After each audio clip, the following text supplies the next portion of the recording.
Hello everyone, আজ আমি চলে গেছিলাম কলকাতা ক্যাফে 27-এ। তো এটা কোথায় আছে তোমরা কিন্তু অনেকেই আমার ফটো দেখে আমাকে জিজ্ঞাসা করেছো। এটা হচ্ছে পাটুলিতে রয়েছে।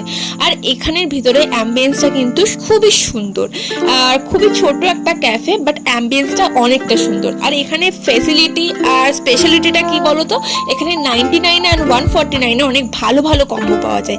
যারা তারা দেখতে চাচ্ছ তারা পজ করে দেখে নিতে পারো। আর আমি নিয়েছিলাম নুডলস কম্বো আর নিয়েছিলাম পোলাও কম্বো। নুডলস কম্বোতে ছিল নুডলস 2 পিস চিলি চিকেন আর ছিল 2 পিস মোমো। আর পোলাও কম্বোতে ছিল পোলাও, স্যালাড, 2 পিস মাটন কষা আর ছিল ফিশ ফিঙ্গার 2 পিস। তো খাওয়া দাওয়া কিন্তু মোটামুটি ভালোই ছিল, কিন্তু নুডলস কম্বোটা আমার মোটামুটি লেগেছে, খুব একটা ভালো লাগেনি। বাট 149-এর এই যে পোলাও কম্বোটা, এটা কিন্তু অনেক অনেক ভালো ছিল, আমার তো জাস্ট ওয়াও লেগেছে। তোমরা যদি চাও তো অবশ্যই ভিজিট করতে পারো। তো আজকের মতো টাটা।